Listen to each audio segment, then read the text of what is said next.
Three, two.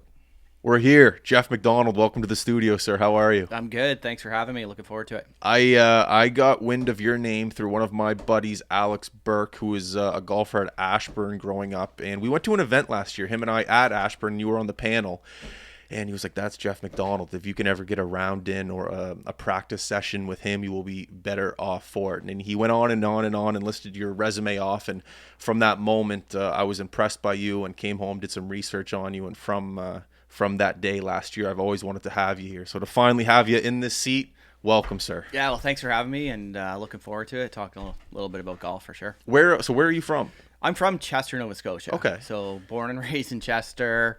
Graduated high school there. Played local sports there. Did that. Played at that golf course growing up, which was phenomenal. Probably one of my favorite places still to play. And it's so different. So when I started playing Chester Golf Club, it was 9 holes. Oh, yeah. That was it. It was like this tiny little Were the holes on the water or? few. So some of the original holes are still the same. So like number 1, 2, 3, 7, 8, 9. So those Yeah, holes. yeah. Those holes were actually 4, 5, 6, 7, 8, 9. And 1 and 2, 1, 2, and 3 were sort of like where the driving range is now. Okay. And number 10 actually was number 1. So Okay. Yeah. So it's still. I mean, the land is still the same, but the golf course has changed so much. And I just played there last weekend in a 2-man event. I just love going to that place. So You could still call it one of the premier courses in the province. it really is. But what's so funny about it, I tell people this all the time. Like that wasn't what it was all about when it was built. The story of Chester is really cool. We could do a whole other show on Well, that. you got like just tell just a quick little. So I mean, yeah. So the Chester Golf Club was donated by this American family called the Pugh family. So they're really they've done a lot of stuff in Chester. So they built the rink, Eleanor Pugh Memorial Arena. Okay. They donated the land for the golf course, and they also built Bonnie Lee Farm. So they've like left this legacy there. So the idea of Chester Golf Club, and I don't know if you've heard this, but it's very affordable to be a member there. Like it's incredible. It's not much money at all, but the cool thing about it is they donated this land, and part of the clause was you had to live in the village Yes. to be a member, and it had to be affordable for every single person in the village. So that's why the dues are what they are. Now, I don't think they could have ever seen what happened to Chester Golf Club. Like it became this unbelievable sort of destination, and like you said, like one of the better golf clubs in the province. So it is cool to see, but they still do have that local vibe. My mom and stepdad are members there. They play all the time. So Awesome. I love getting down there and playing. Did you start out like washing the balls, like driving the cars? Like what was like your first role as a golf? You have a golf career. Like where did you start? Well, I mean, I played a lot of golf as a kid. Okay. So Obviously. that kind of got me going.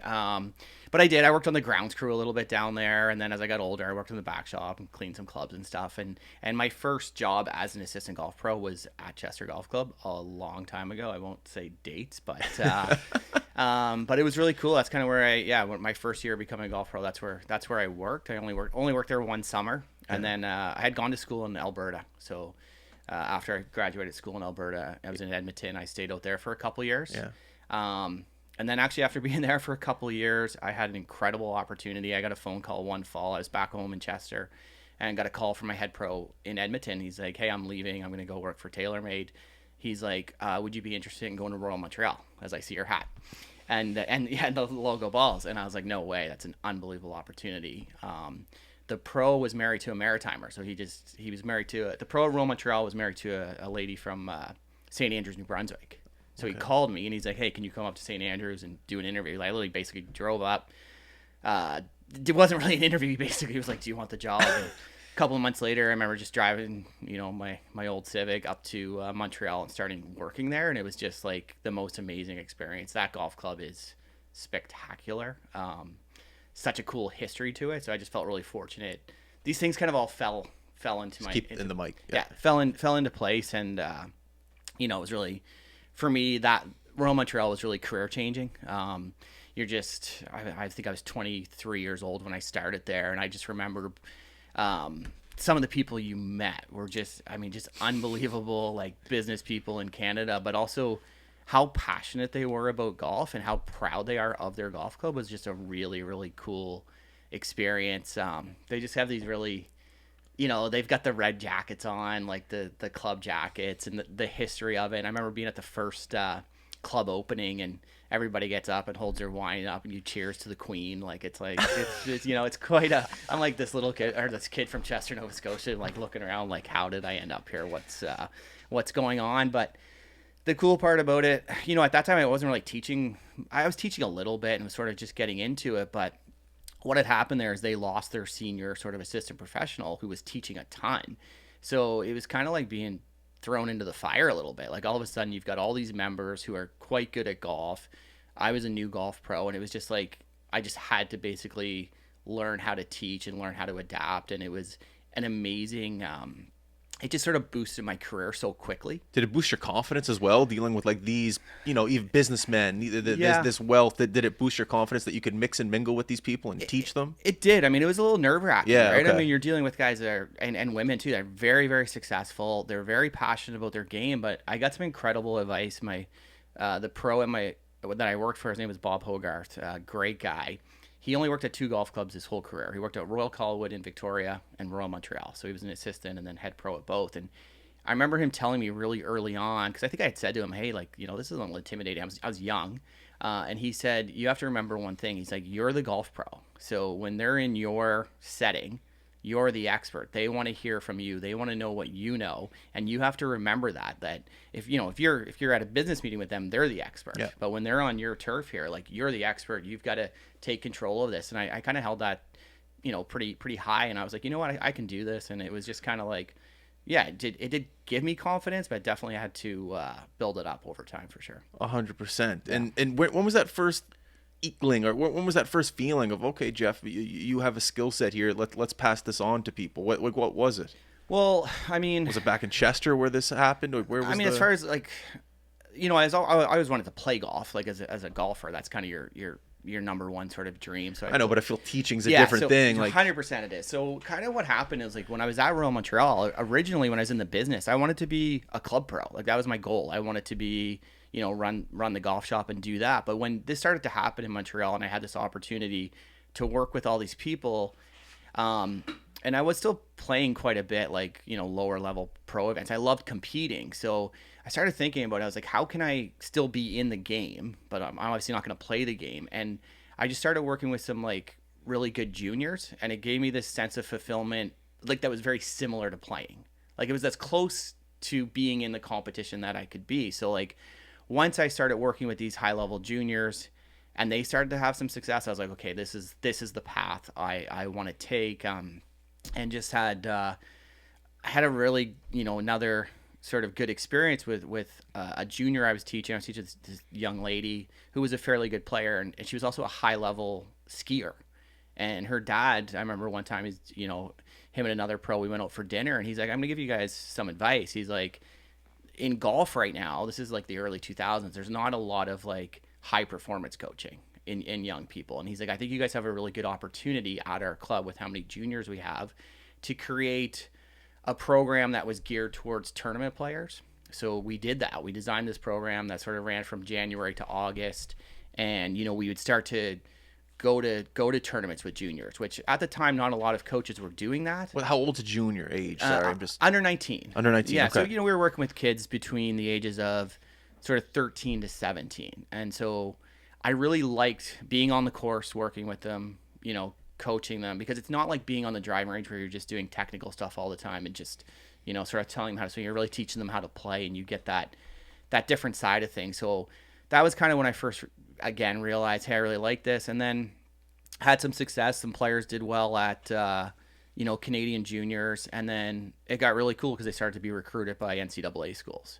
So now all of a sudden you're talking to college coaches, and it just sort of opened up this whole sort of stream of things to sort of be, in, like I said, in the game still. So these, what would you call it? Camp? The development? Are these products of like Mackenzie Hughes, Nick Taylor? Like, because back in early 2000s, like, are these is this what we're seeing now? Well, I mean, yeah, I'd say those guys are not guys that I've ever worked with. But I'd say they were going through that same process. Okay. And it was around that same time. I've only been with Golf Canada 4 years, but that's when Golf Canada sort of started their high performance program. Early 2000s. Yeah, I think it was around that time, and it's changed so much over the years. But all of those guys, like the guys playing the President's Cup, Mackenzie, Corey, and Taylor, all have gone through that program. So Yeah. So then, I was at Royal teaching and coaching juniors, and just sort of really liked it. And then I had another really good break. There was a female player there who had won 3 Canadian AMs, and she turned pro in like 2005 or six. And I knew her, but I had never really worked with her when she was younger. Um, and she was on the Futures Tour, which it's called the Epson Tour now, just one step below the LPGA Tour. And she called me up and asked me if I'd want to sort of help her on tour. So that was kind of my first experience with professional golf. So I started working with her. She ended up having a really good couple years on the Futures Tour. I went to Q school with her. I went to tournaments with her in Florida, and then she ended up making the LPGA Tour. Wicked. So it was really cool. She now she teaches golf like me, so she works at Royal Montreal. I still talk to her all the time, actually, and that sort of just gave me that confidence, like, hey, I can work with that high level of a player. Yeah. And then around that time, around 2010, that's when I moved back to Nova Scotia. I decided I wanted to come home, and one of the reasons I wanted to come home is to see if I could replicate some of the things that I had done in Montreal in Halifax. So I knew the pro at Ashburn at the time, and I knew Gordy Smith a little bit. I came down, I looked at the facilities, I was like, this place is amazing, what an opportunity. And came down here and then started working with the Nova Scotia Golf Association, and just worked with some young players here as well and had some success provincially. And then again, just a few years ago, ended up getting the job with Golf Canada. So Unreal. Yeah. Do you think like your position with Golf Canada and teaching young athletes, you have to have some sort of skill set of developing players? And I've always thought, not always, the past like 3 years, I look at a guy like Scotty Scheffler and his feet and how he drives the ball. You're like, who taught that to him?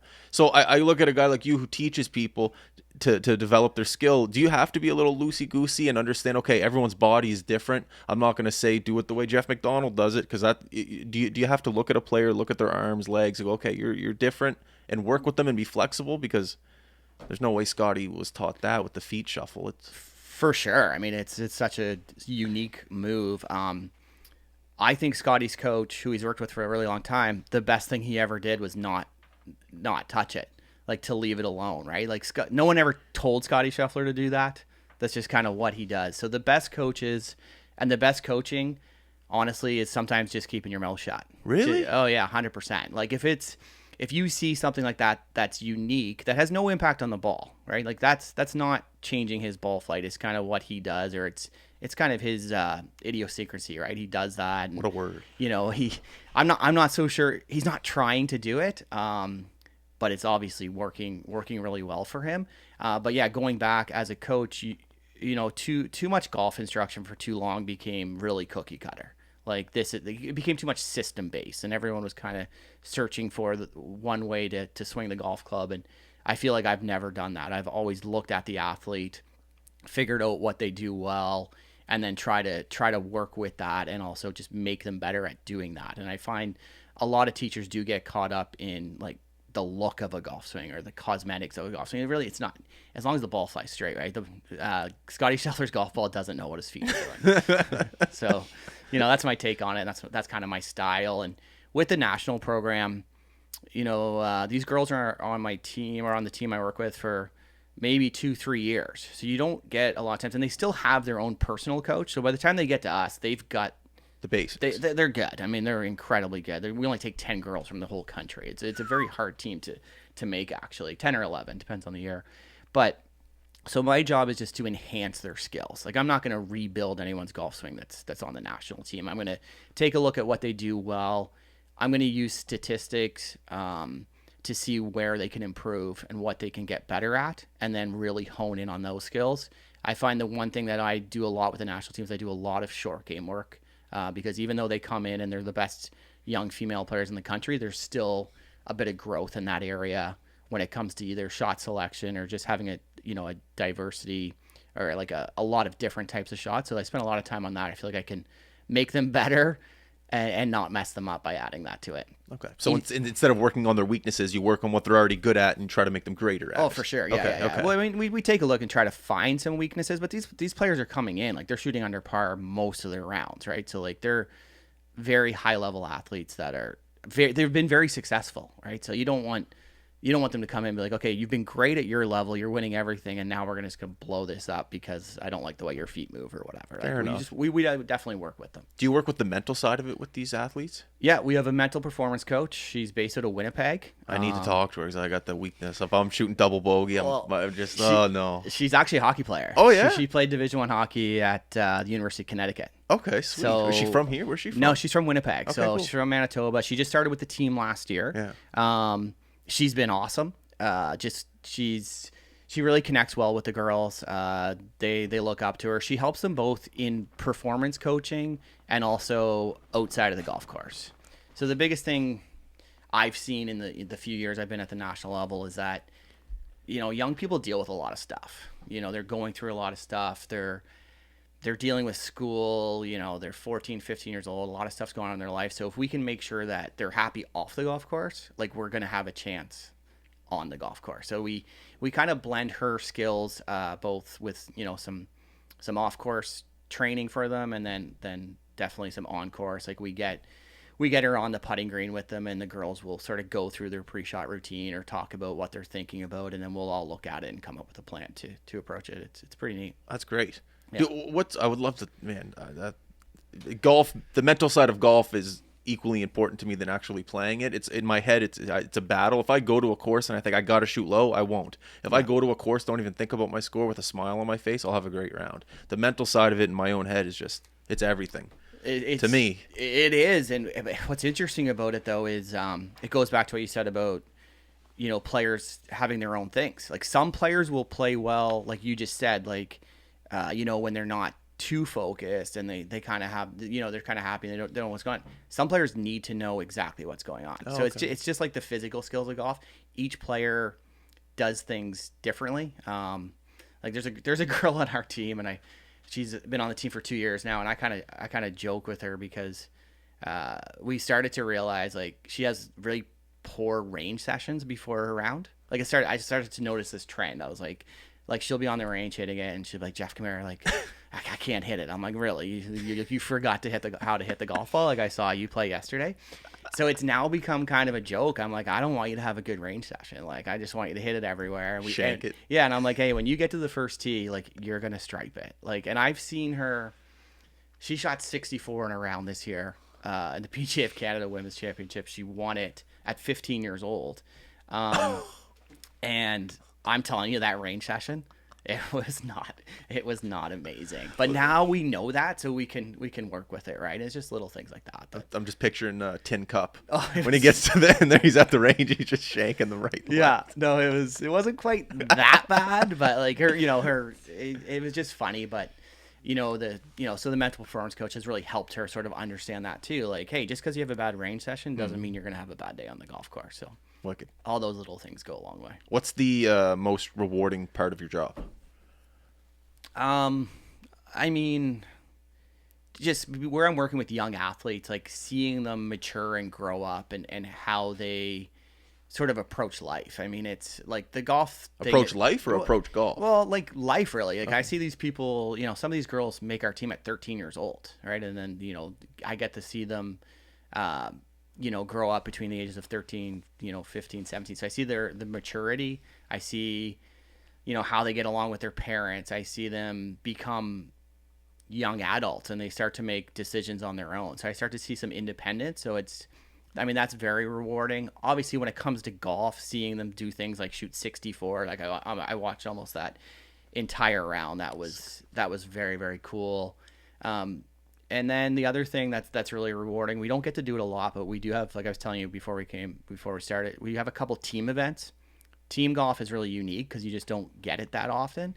And so, like I said, we're going to the World Junior next week. Like, when you get to play for your country and have that feeling of doing that, that's a pretty special feeling. And then when you do have some success at that level, it's a very cool experience. Yeah. When NCAA coaches call you, what kind of questions are they asking? Are they asking golf questions, or are they asking personality questions on the players?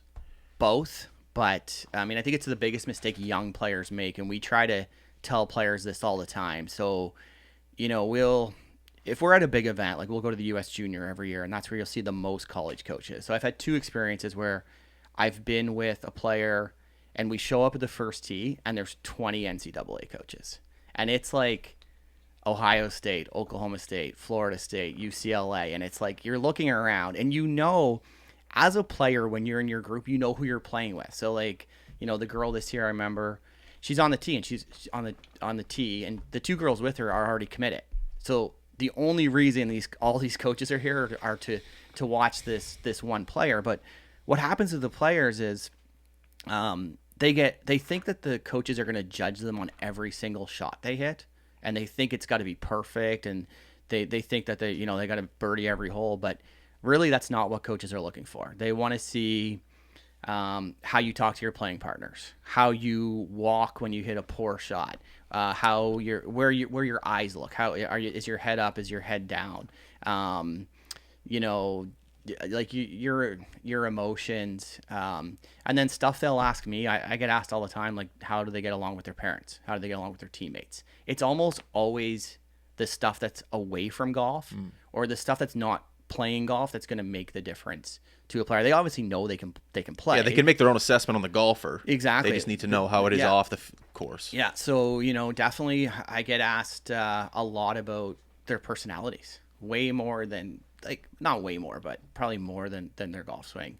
But that is the big lesson. If you are a young golfer and you're getting recruited and you have coaches watching you, they want to know what you do when you play bad. So I'm not saying go play bad, but they want to see when it's not good, because they know what it looks like when it's great. They know you can get on a run and make a bunch of birdies, and that's great. But they know that's not what's going to happen when you get to school. How are you going to deal if you make a triple?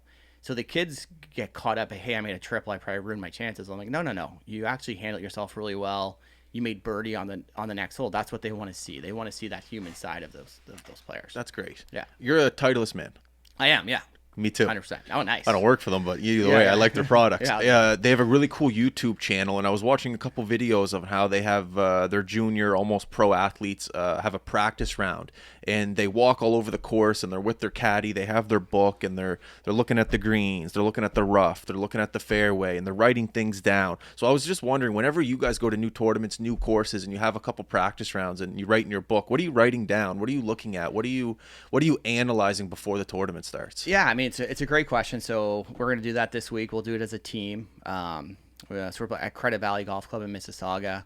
It'll be a good course. I haven't been to the course, so I don't even know it. Some coaches will do a lot of research online. I like to see the golf course, myself. So like, but I did, like, a young player that's going. She's 14. She texted me the other day. She's like, hey, I'm just working on some stuff, like, based on this golf course. What kind of ball flight should I be working on?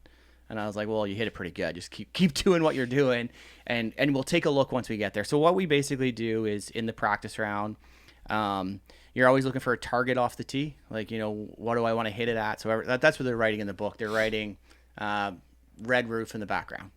You know what I mean? Like, to aim at it? Yeah. Okay, yeah, okay. Like, that's the shot, or like, 240 down the left side, stuff like that. So you're picking your target off the tee. And then once you've done that, and then the other thing we're keeping note of in the practice round is wind direction. So a lot of young players, and I see this mistake a lot when they go do practice rounds, they just simply write the club they hit on the tee. Like, it's especially on par threes, they'll like hit 5-iron. I was like, yeah, but what was the wind doing? They're like, I don't remember. I was like, well, that's a huge factor in gathering information. So we'll write the wind direction on every hole so that we know it. Like, there's a compass in a yardage book, so you just kind of put an arrow of which way it's coming from, so you kind of know, hey, yesterday was this, today it's this. So pick that target off the tee, and then we look at the green and basically decide, when you look at the green book, it's got arrows on it and slopes, and it's got colors, like, for severity of slopes. Is this at every tournament? This is standard to get a book like this? Okay, cool. Bigger tournaments. Okay. Yeah, not every tournament, but the tournaments I go to, yeah, we get this book, and we'll go through it, and then we'll look at, okay, we want to, if you're going to miss, which my mental performance coach doesn't really like when I say stuff like that, but listen, you got to plan for this stuff. Like, we need to be left. So we'll just write down, make sure left side of the green, or make sure below the hole, or you'll get the odd time where hitting it over the back of the green sometimes is better. So we're just trying to figure out, hey, if we can't hit the perfect shot, where do we want to hit our next shot from? So we'll write that in the yardage book, and then, do that on every hole. And we've got 2 practice rounds for this tournament, which we normally have 1 or 2, or sometimes we'll do like 18 and 9, because you just want to conserve some energy for the week. But we'll just sort of make notes each day, and then I know the players well enough. Like most of the players hit the ball right to left. They're all right-handed players, but you get the odd one that hits it left to right. So like you'll create an individual game plan for each player based on their ball flight and their distances they hit it. That's great. Yeah, it's really fun. Tournaments just seem like a lot of fun. Traveling for sports in general is a lot of fun, but then getting to go away with a group of players all competing for one thing, I think it's great. It's amazing. It's such a cool experience. Hence, I think why there's so much, noise around big tournaments like the President's Cup and Ryder Cup. Like the team aspect of golf, I think is great. It is. It changes the game a lot. Yes. And that's what I think. The girls on our team and the boys in our team, they're lucky to have a national program because not every country has a national program. So they get to, we train as a team sort of, or go to a tournament at least once a month. Like these girls are from all over North America, really. Like they live in various parts of Canada and the U.S. Some of them are based out of there, and so when they get to go to these tournaments and train as a team, it gives them a sense of community. Whereas most golfers, you're an individual, like you're on an island by yourself, and it's a very difficult sport because of the loneliness of it, because of the individual. Like you don't get that team aspect. So anytime you do get to be around a team, you got to take that in and enjoy it. Like you're saying, the President's Cup or the Ryder Cup. Just seeing how they're reacting at the President's Cup, like yesterday, it's a tough day. Yeah, really tough day, but I don't know. I think about the golf in general, like the whole, just the product itself. You talk about the boom. Oh yeah. Where were you sitting at when you heard about the boom? Oh, I guess it was pandemic, but you. Yeah, it was. It was crazy because before the pandemic, like golf was struggling. Like it really was. Like I wouldn't know. I knew nothing about golf. Well, there you go. There's it wasn't in a good place. Like you had private golf clubs becoming public golf clubs because you just couldn't get the membership to support the fees that needed to be paid, right? So golf courses were closing, golf courses were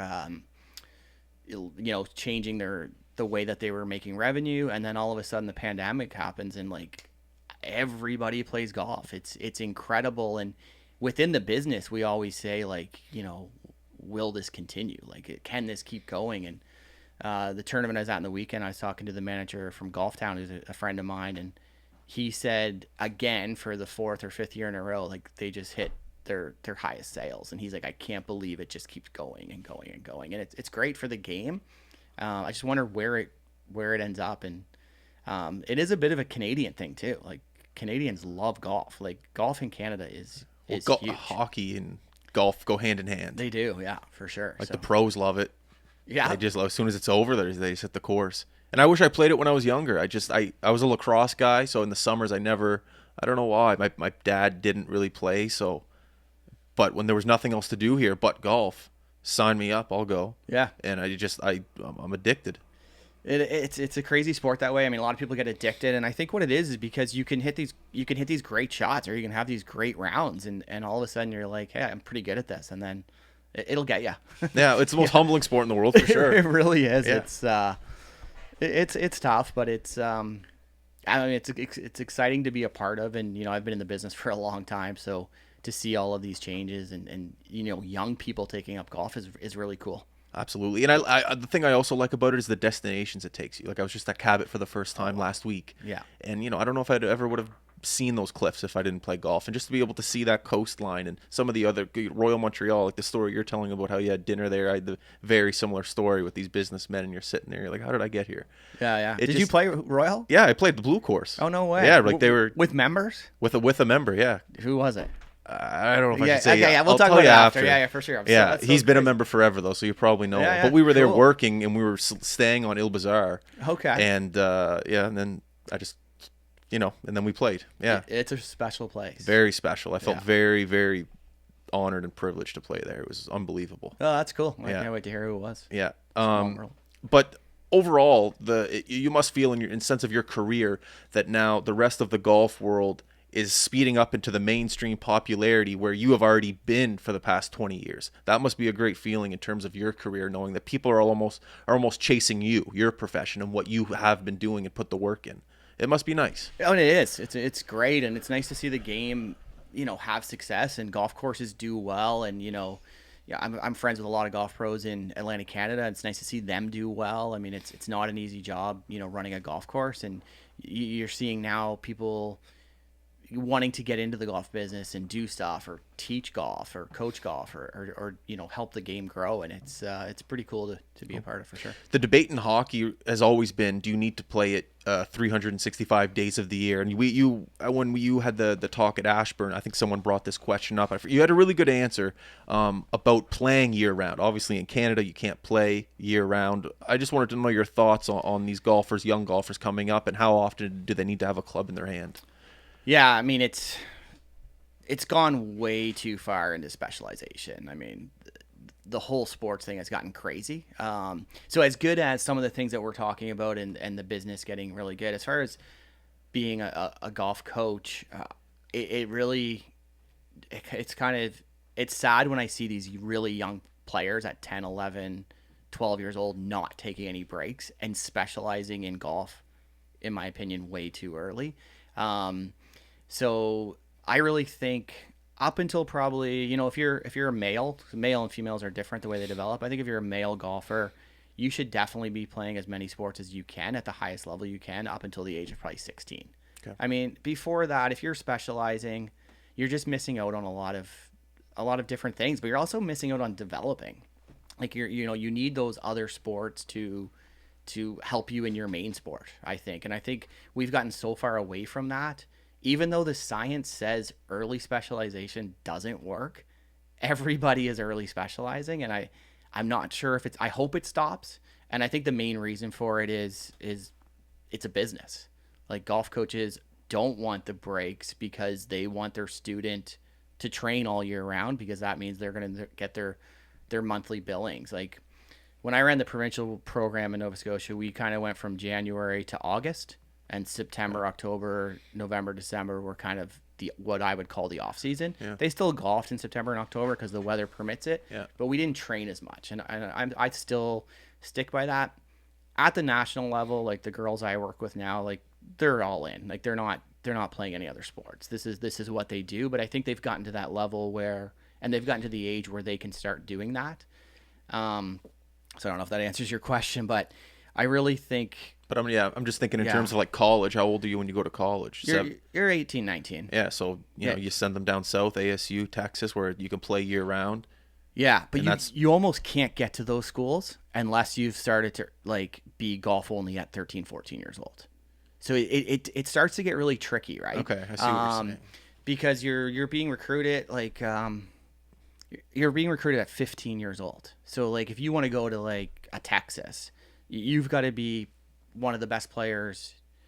You'd have to be one of the best players in Canada to go to Texas. Shout out to Lauren Kim. Lauren Kim, who was at the first year I worked with the team. She was on it. She's phenomenal. She's a great young person, great player. Great person. But she won at Ashburn, didn't she? Just win a tournament there last summer. She did. Yeah, she won the Canadian Women's Am. That's when you were doing your talk. That's exactly it. Yeah. So that was a big win for her. I still keep in contact with her, and she's awesome. Now she would have started playing at a really young age. Her dad owned a driving range. She would have been hitting balls a bunch, right? I mean, so you do have to do that. But I think for a kid growing up in Nova Scotia, like golf should be a seasonal sport. You can train in the winter, but to make it your go-to sport at a really early age, I don't think is the right thing to do. I think, did you guys have Sean Margerson on one time? Yeah. So Sean, I've known Sean since he was 12. And I remember when he was, I'm going to say 14, I remember his dad saying to me, hey, like, we really want to focus on golf. I don't think Sean's going to play hockey this year. And I was like, no. Like, he should probably still play hockey. Like, and he was kind of surprised at my answer. And I was like, you need to just keep doing that stuff. One, to kill time in the winter in Canada. Like, you're not going to travel every week to play an event down south. And he did. I remember he played host league hockey. He probably could have played higher level, but that's what he wanted to play. And I think he played right up until midget, when he was being recruited to go play college golf. So like, I think it's. Did we have Sean on? Sorry, I'm in my head. We did. Yeah. Okay. I'm pretty sure you did. Yeah. Sean's a great young player. I mean, he's a golf pro now at Oakfield. Does a good job. Still plays really competitively. Still very solid. But I get worried when I see young kids specializing in any sport, not just golf. I think that, like I said, the science says that that's not the way to develop. You look at a guy like Jordan Spieth, Scotty Scheffler. They played sports for quite a while. I think they both said at age 16 they started to really focus in on just golf. Dial it in. Yeah. Yeah, I agree with what you're saying. Like I said, I was a lacrosse guy, and Yeah. a lot of my lacrosse skill somehow filtered into hockey. And oddly enough, I still think my hockey skill filtered into golf in terms of my, I don't know, resilience to battle after a triple bogey. It's odd, but the athletic ability in me, everything filters into golf. Everything that I've learned from every other sport filters into golf. I couldn't sit here and explain to you why, but it just does. No, for sure. I mean, you see that too. You mentioned earlier the guys, the hockey players that play golf in the summer. They're almost all pretty good at it.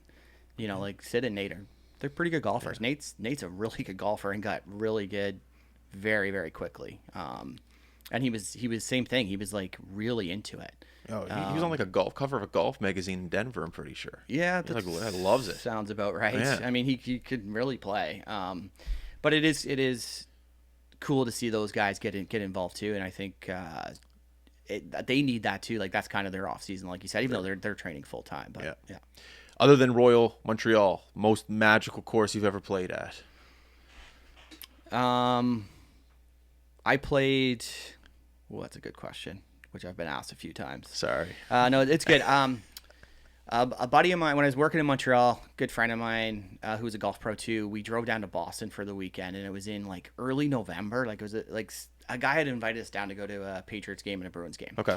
And so we had a relationship from rural Montreal with a club called the Country Club. It's in Brookline. It's called the Country Club? The Country Club. Oh, it's at the U.S. Open was there a couple years ago. Okay. Matt Fitzpatrick won it. If you've ever seen footage of Justin Leonard making that really long putt and everybody running onto the green at the Ryder Cup, where they went nuts and they had those really funny bad polos on, that was at that golf course. So what was cool about it is that golf course is 27 holes. So the U.S. Open and the Ryder Cup course are like a composite course. Okay. And it's a course where you have to take a caddy. So me and my buddy drive down from Montreal, show up at Brookline at like 9 or 10 in the morning, and it's kind of a misty day. There's nobody there, like nobody on the golf course. So the caddy comes up to us and the pro comes up to us like, hey guys, do you guys want to play the composite course, like the championship course, which you wouldn't get to do if there's other people there, right? So we're like, that would be amazing. And the reason why you can't do it is like some of the holes are actually combined. So like, for example, there's a par 4 that goes out and there's a green that's by the water, by a pond. So behind that green, there's a pond and then another green, which is from a par 3. So if you can pitch it's par 4 and a par 3. Yep. So this hole, the way they play it in the championship is you actually hit your tee shot. So I hit my tee shot, and so I'm looking at the green with the flag, and the guy's like, no, you're not hitting at that flag. You have to go to the par 3 green, which is like 200 yards away, or I can't remember. Is he messing with you? No. Oh, he's okay. So the composite course, the reason why it was such a special day is that we got to play the exact Ryder Cup course, exact U.S. Open course, but like on a day-to-day basis at the Country Club, that's not the way the golf course is set up because it's a mix and match of holes, but even so much like 2 holes combined together. So that was a pretty spectacular day and just really cool experience. So, and it's like one of the older golf clubs in the United States, and it's like a lot of original stuff. Like the movie The Greatest Game Ever Played with the golf movie. That's not Will Smith, is it? Or no, no. Shia LaBeouf? Yeah. So that what happened at the Country Club. Wow. Yeah, so just a lot of history. So I'd say that was a pretty special place. What's your favorite golf movie?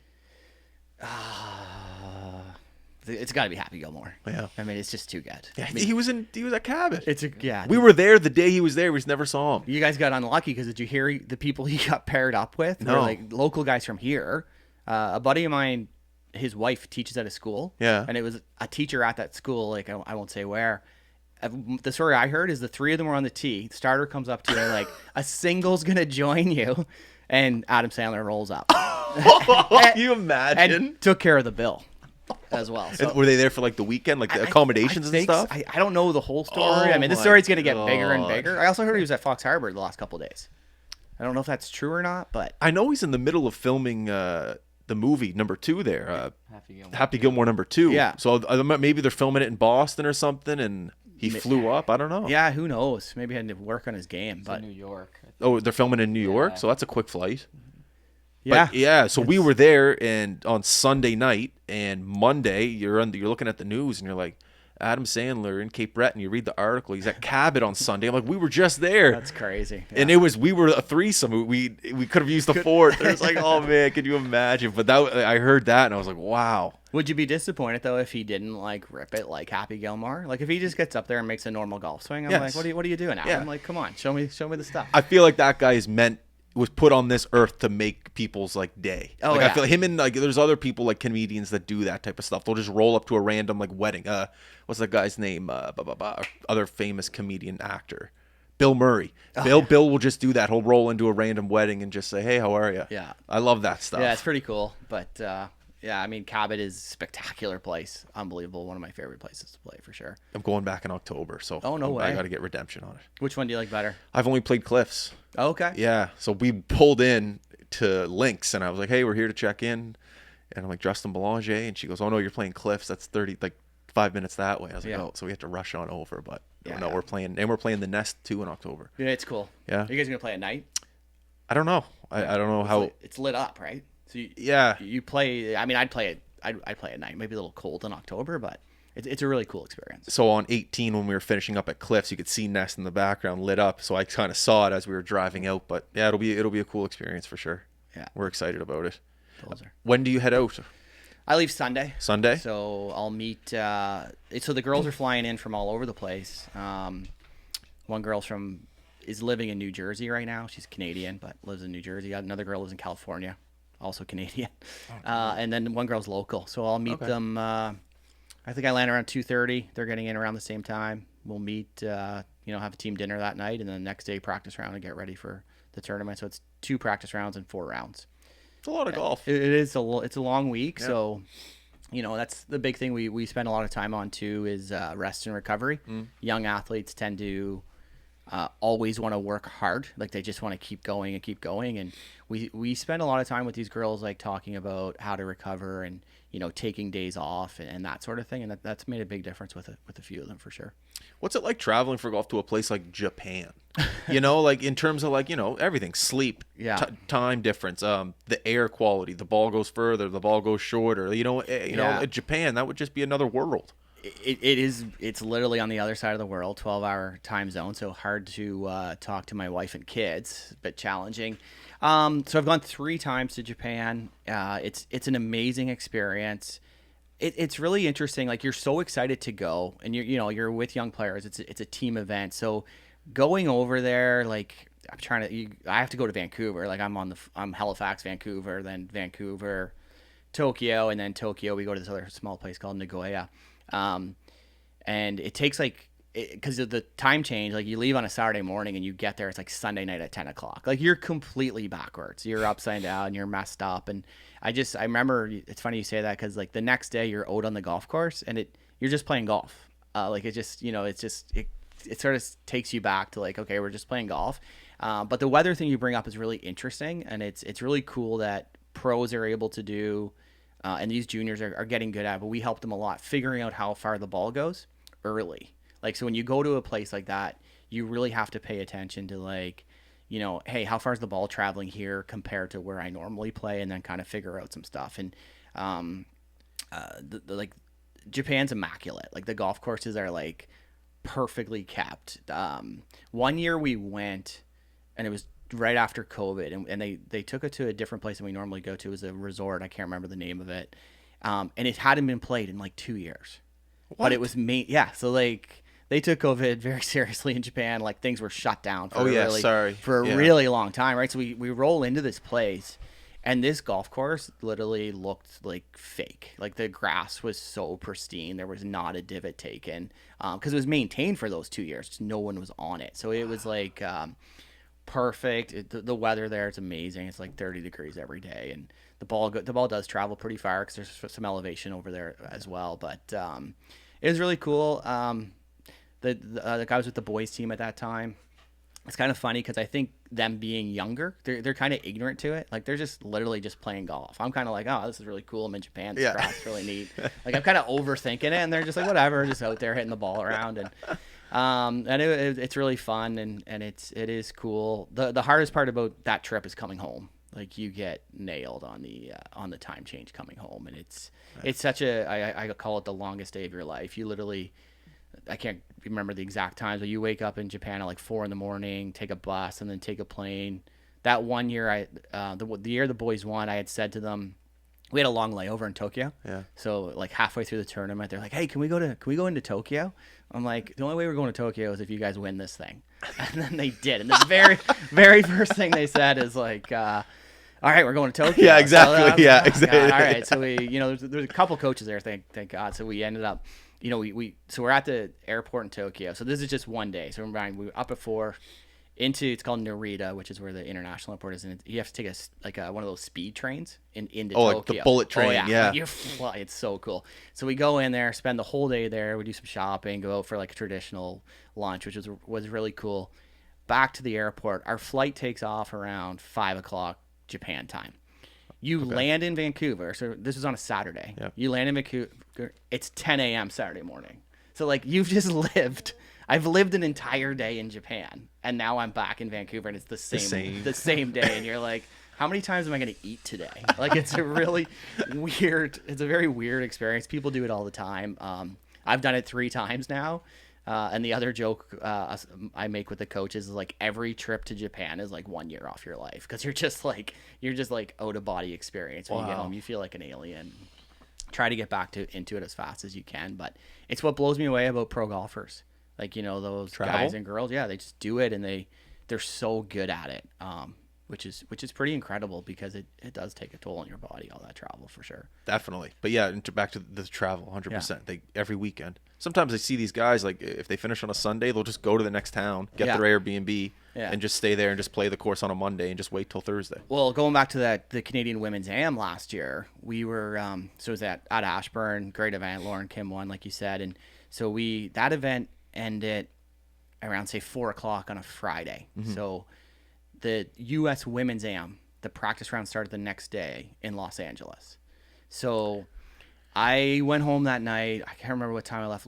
Whatever, flew out the next morning. I was in Los Angeles by 1 p.m. Saturday doing a practice round with 4 of the Canadian players. We had just been in Halifax like the day before, and now you're at Bel Air Country Club.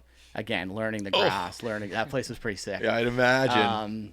Learning the grass, learning how far the ball goes, it was like, and you have to get right into it again. Like, so you do, and the girl that I was with that week, 16 years old, and she had a great week. She played really well that week, but the younger players, they do, I think the reason why the pros are so good at it is because they start doing it at such a young age that by the time they, are on the tour and doing it, they've done it a bunch of times. Yeah. So it's pretty interesting to see. I just think about traveling that distance. Like you're dealing with totally different grass. You're dealing with totally different, like you said, ball flights.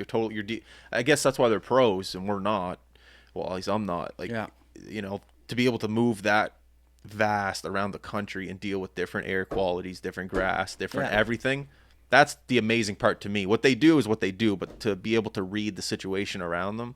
Yeah. Like I saw a YouTube video once of Phil Mickelson talking about how he breaks down every shot, and like 1,000 things go through his head before he makes one little simple chip. Yeah, and you're just like, going back to your practice rounds. I mean, that's the biggest part of a practice round, right? So we, other information we'll gather is like how much the ball releases when it hits the green from the fairway, how much it releases when it lands from the rough. So those practice rounds, you're just trying to gather so much information so that you can make those decisions and go through it. Like, I saw that interview with Phil too. I mean, he took that pretty far with how he thinks. But but that's the way he thinks, right? I love that he did that, because I was like, that's how much thought he puts into one shot. Yeah. Because I'm just the amateur guy. Okay, 150 out, 8 iron into the wind. Maybe I'll go 7. That's it. Yeah. But to see that and see him break it down. Yeah, and that's the difference when you get to that top level, is being able to control that ball, understanding how much the wind affects the shot and what you need to do differently. I mean, I'll give you a tip, golf tip. Hitting shots into the wind, the biggest mistake people make is they hit it too hard.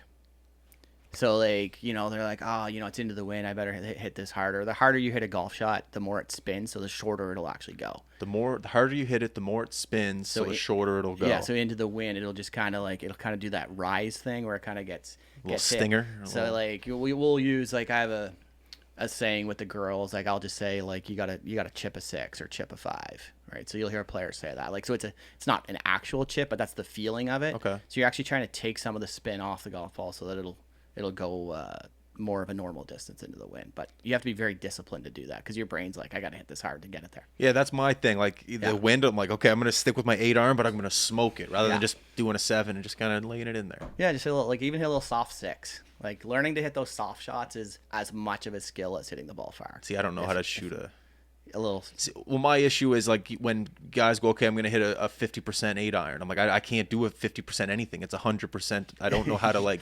Yeah.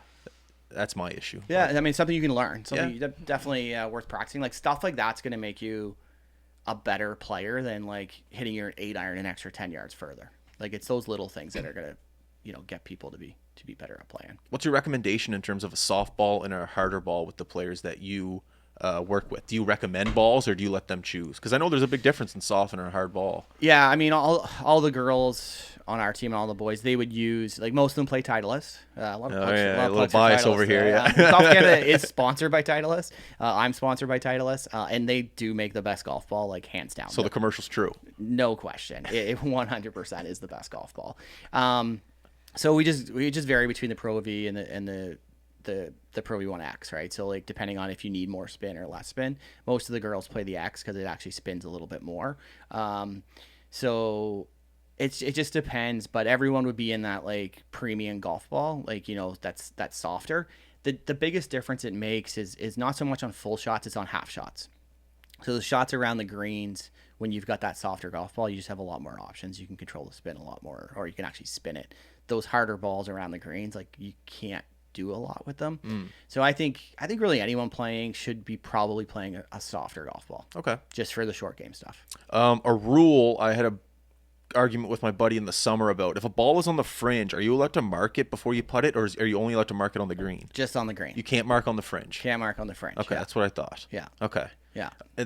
So when I bump and run towards a chip on a fringe, yeah, recommendation, or just matter on the player? If you're on the fringe, you should probably putt. Yeah. Yeah, most. Yeah, but let's say like the you green. got too much fringe in front of you. Yeah, it just depends on where the pin is on the green. So it depends, like, everyone sort of, with short game, the decision making is usually poor. Like most people make the mistake before they hit the shot because they've chosen the wrong shot. But so the way you want to look at it, general rule is you want to get the ball onto the putting surface as quickly as possible because that's the less flight that it's going to take. But then based on that, how far away the pin is going to determine the trajectory you need to hit it at, right? So that's that little lower bump and run shot. If you have 30 feet of green to work with, yeah, you can probably hit that, little lower shot that lands just on the green and runs out 30 feet. But if the pin's 10 feet on the green and you're in that exact same spot on the fringe, you're going to have to grab a sand wedge or something, hit a little higher and softer so that it checks a little bit and doesn't roll too much. Okay. So it's always like when I'm doing short game clinics, not with members, like not the elite junior players I work with, but the first question I always ask is when we're doing it is like, you have to decide how much can the ball roll. That determines the shot. Can it roll a lot? Can it roll a little? And based on that, that's the type of trajectory you need to hit in order to make it do that. Okay. Yeah. Sorry, I got these little weird, quirky questions, but good. they're really selfish and they're just for myself. 100%. How early would you recommend someone being at a golf course before they play around, even if it's just with their buddies, but they take it kind of serious? How early? And when you get there, what would you work on? I mean, I think like 45 minutes is plenty. Okay. You don't need much more than that.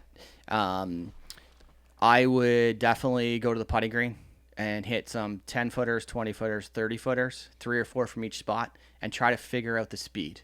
Very first thing I'm looking at when I go to a golf course, what is the speed of the green? So I might hit, say, 3 10 footers, 3 20, 3 30 footers uphill, do the same thing downhill. That's going to give me a sense of how much the greens are rolling out. Then I'd probably go to the range, hit maybe 20, 30 golf balls. Like I'm not, you don't want to go there and try to find a golf swing.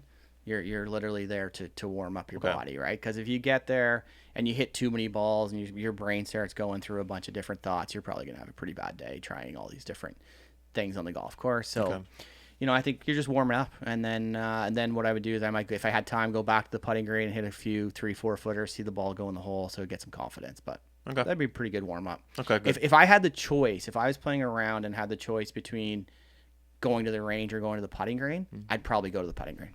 No, it's so boring though. I love just smashing it. Yeah. You know, sorry. But no, I respect the answer. And the 30-foot thing, though, it's like, I don't know. The mental side of it is like a 30-footer. You got to shoot to miss to get it close. I'm never like... Yeah, but you're just trying to get the speed. Okay, fair enough. You want to get a sense of, like, you know, how fast are these greens rolling today, Okay. right? So it's the faster you can do that, the more likely you're going to be successful on the first hole. Okay. Right?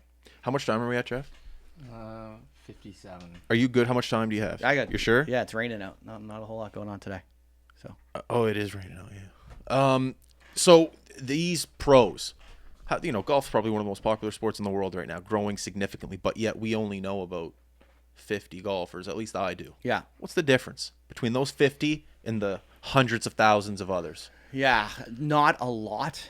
I mean, That's the scary part. It's really crazy. So like I know you guys are really into hockey, so I was thinking about this. I think about this all the time, right? So if you take the hockey, right? So you've got the NHL, you've got the AHL, and you've got the East Coast Hockey League, sort of, right? There's other leagues, but if you just put in those three things, in golf, in men's golf, you have a similar thing. You have the PGA Tour, you have the Korn Ferry Tour, and then you have, it's called PGA Tour Americas, which actually used to be PGA Tour Canada, but now they've combined with the Latin America Tour, so it's a South American Tour and Canada Tour. But that would sort of be a comparison, right?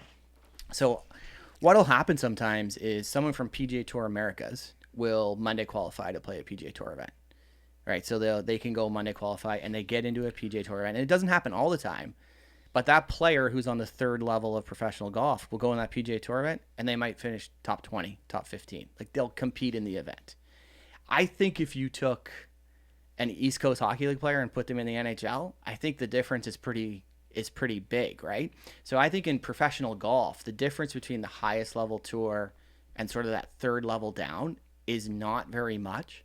And a lot of it is timing. So professional golf's a lot about timing, like playing well when it really matters, right? So to get yourself into those bigger events, or the other thing is like getting hot just for a few weeks. So like if let's say you're a professional golfer and you get on PGA Tour Americas and you have 2 or 3 good weeks out of the 12 tournaments that are that year, that might be good enough. You could miss the other 9 cuts, but if you have 3, say top 3s and a win, you're probably now going to get to the Korn Ferry Tour. So then same thing happens. You get hot for a month and you get a win and you get again a couple top 5s, but you're not playing great all the time. That gets you to the PGA Tour. And then once you get to the PGA Tour, the way that's structured now, it's the same thing. You get really hot.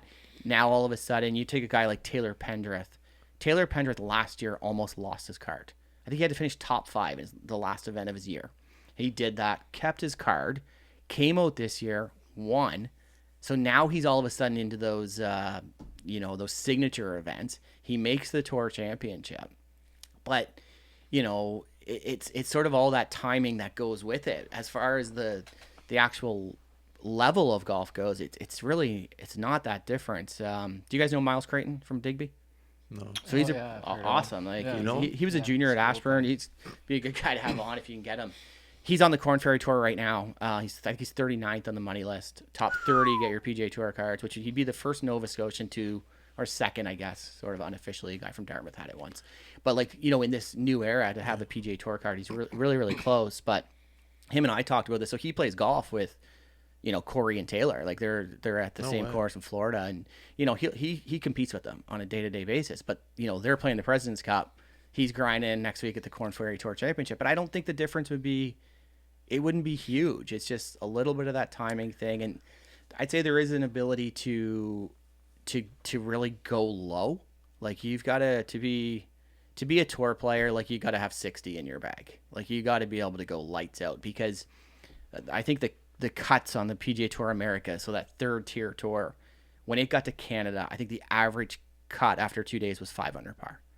So if you're going out there shooting 70, the average, yeah, like it was crazy. I think the cut in New Brunswick was like 7 under.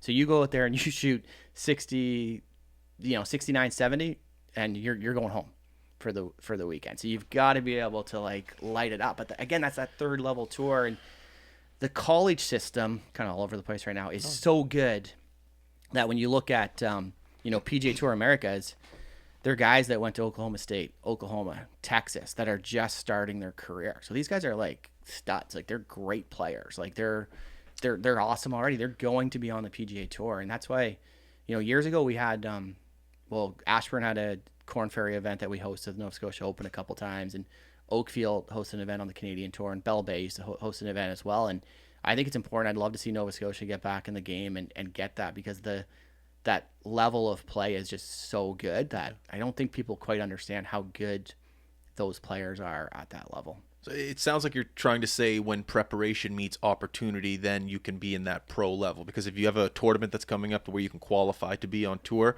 as long as your preparation is there, like you said, you get hot, then you're good to go. Yeah, preparation, opportunity, boom, you're good. Exactly. And I mean, and that's what keeps a lot of the guys going. Like, I hear people say all the time, like, oh, so-and-so has been on, PGA Tour Americas or Corn Ferry for, 5, 6, 7 years. Like, guys will be negative and be like, oh, they got to hang it up. I'm like, no. You don't know when it's going to be your time, right? Like, yes, some guys do hang on too long, but like really you're so close to it. It's so hard for them to give it up. And I've, when I played more, I would talk to some of these guys and be like, the sort of, like the minor league guys and be like, how do you keep going? And they'd always tell me, they're like, I'm one good week away from a life-changing experience. That's hard to argue with. That's such an interesting lifestyle. It's tough. What do you do? Yeah. You maybe got a job you can make $100,000 a year, or you could go play professional golf. It's craziness. Well, you see that. I mean, I forget who it was this year that won on the PGA Tour, but a year ago they were bouncing at a bar. I forget who it was, but you hear stories like that, and I think that is the beauty of the game as well, too. Like, you earn your way. Like, golf, you earn everything. No one's picking you for the team. Like, you have to shoot the number to get to the next level. There's no politics involved. You literally shoot the number, you get to the highest level, which I absolutely love. Absolutely. I remember I was in Arizona this year, and my last day I played at Papago Golf Courses where ASU plays, and there was a tournament the day before. I don't know who won or anything, but some of the ASU players were there in their own little private section just shooting the ball, and the amount of people behind them, cameras, coaches, like masseuses, just for those 4 guys over there just shooting the ball. And I was like, this is America. This is golf down here. This is unbelievable what these players are being treated like. Oh, yeah. And I'm just over there shooting my ball, just kind of observing. And when I saw that, I don't know, something it clicked in my head, like, golf is a life. You can create a life out of golf if there's this much attention around it, especially in America. But in Canada, if it gets to there, you can do it. You can just do it. I don't know. Yeah, it was a life-changing trip for sure in that sense of golf. Yeah. Seeing how it's done professionally. Yeah. I mean, and that was probably the, ASU golf team. College golf is crazy. Like, we have players that, one of the players on my team who I knew really well, he ended up going to Illinois. And like, he showed me, you're going back to the grass conversation. Yeah. He showed me when he's being recruited, he's like, Jeff, take a look at this. He shows me a tour of their practice facilities, and there's 3 tee decks, and it's Bermuda grass, bent grass, Poa grass on the tee deck. So they're practicing. I don't know how they're doing it in Chicago, like making all this types of grass, but that's just, what's available to them. And that's why you're seeing golf get to such a high level. Like, everyone talks about the distance and the clubs and the balls and stuff. The athletes are better. They're more prepared, and they're just doing it. And I don't know why they're not getting more credit for changing the game. Like, everyone's giving the credit to the equipment. Yeah. The equipment's obviously been a factor. Definitely. But the players are so much better, or so much, more ready to go. Yeah, it's exciting. A lot of them can win. Yeah. Golf's in good hands, especially in Canada. Yeah, I mean, it's because of guys like you. Yeah. Give your little feather in the cap. No, it's fun to be a part of. I mean, being with Golf Canada, it's cool. We had a coaches meeting a couple weeks ago, and the head coach of our men's program is Derek Ingram, and he's Corey Connors and Taylor Pendra's personal coach. Okay. So he's at the President's Cup this week. But just to get some insight and have him to be able to, guide me and help me out, it's cool to be a part of, to be, that close to some of that Canadian success. It's been fun. Advice for someone looking to follow in your footsteps. What maybe that guy's 20 years old, maybe he's working at Chester right now. Yeah. What's your advice to that guy? I do get asked that a lot by younger pros. They'll come up to me and say, hey, I want to do what you're doing. And I think, going back to my story at Royal Montreal, is I worked a ton. I put myself in some uncomfortable situations where I was like working so many hours and working with players that at the time I might not have been ready to work with because of my age and experience, but just putting myself out there and then putting in the work, because the best way to learn how to coach golf or to teach golf is by doing it.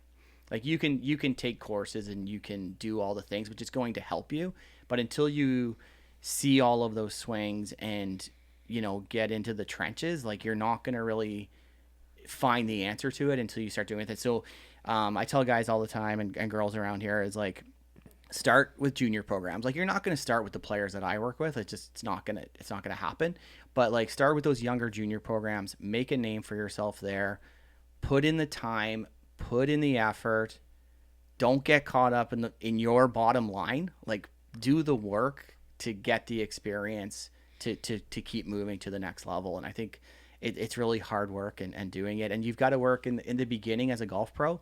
Like you got to work evenings and weekends. Like you've got to be out there grinding a lot to get your name built up. So do it before you have a wife and kids. Do it before you have a wife and kids. Sounds good. For sure. Or get a really understanding wife like I do.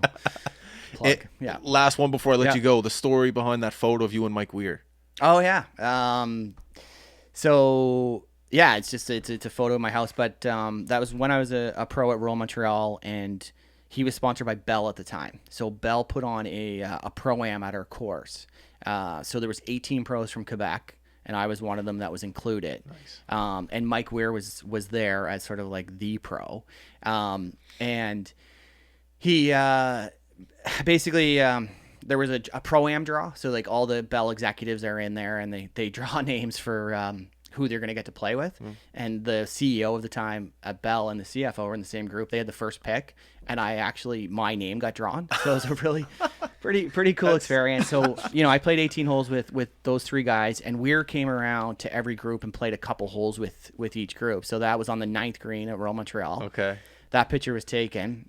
The coolest part about that story, though, was afterwards. So I played the day, and my group was done, and I knew the clubhouse at Royal Montreal really well, and there's this little sort of like, not a secret, but like this little sidebar, and I was walking by and I saw Weir in there just sitting or whatever. So I went in, introduced myself again. I met him, and we sat down. He's like, hey, you want to grab a beer? I was like, sure. And he said, it gets a little more Nova Scotian, so he says to the bartender, do you have Keith's? I was like, no way. I was like, do you like? So, what a thoughtful guy. So his favorite beer at the time was Alexander Keith's. I'm from Nova Scotia, so basically grew up on it. And so we sat there and had a couple of keys, and we chatted. And it was actually, that day was the day after the U.S. Open. He had flown in the night before, and he finished 4th place at the U.S. Open at Shinnecock to Retief Goosen. And I had watched the U.S. Open on TV the day before, and I was like, Goosen got it up and down from the fescue on this hole and did this. He hadn't seen it yet. And he lost by like 2 or 3, and he's sitting there, and he's like, are you kidding me? He's like, he got it up and down from there on 8 or 9 or whatever hole it was. I was like, yeah. And he's like, man, I should have won that thing. And I remember it being a really tough course. It's one of the toughest U.S. Open courses. I think Retief shot like even par to win the tournament. And I just asked him, I said, man, those greens looked tough. Like, how difficult was it? And he's like, you could take a golf ball in your hand on the green, on the putting surface, and if you threw it down, it would bounce and you could catch it. I'm like, no way. Like a basketball. Yeah. And he said he's like, Jeff, it was unbelievable. So yeah, that's the story behind it. I posted it the other day just because I was feeling nostalgic of Royal Montreal, and I just wanted to shout out to some members there and tell them to enjoy the week. And it was a cool experience for me meeting him, and I met him a couple times after that. But yeah, it was cool. Awesome. That tells me everything I need to know about him. You remember that you're from Nova Scotia, and like, yeah, let's get a Keats. Yeah, that's awesome. It was awesome. Yeah, it was a good day. Jeff, you're the man. I really do appreciate you coming on. This was great. Yeah, thanks for having me on, and yeah. Next time you're back in Nova Scotia, we got to get around in. For sure. Yeah, I'd love to. I don't play a lot of golf anymore, but definitely. You don't play a lot? Not a ton. I mean, I'm on the road so much. Like, I'm gone away every 2 weeks, I'd say. And then when I'm home, I teach. I've got 2 young kids. They're 7 and 10. So I'm like, bring them with us. We'll go. Bring everywhere. The kids out. We'll get out. Yeah, we'll get around. They do like it. Yeah, they love the banana bread. Actually, it's their favorite part. Yeah. All right, everyone listening. Yeah. Thank you very much for tuning in. Appreciate you. We don't have jobs if you guys don't listen. And guys like Jeff don't come over. We don't have jobs either. So appreciate you coming over again. Yeah, thanks for having me. All right, everyone. Have a good weekend. We're out. Peace.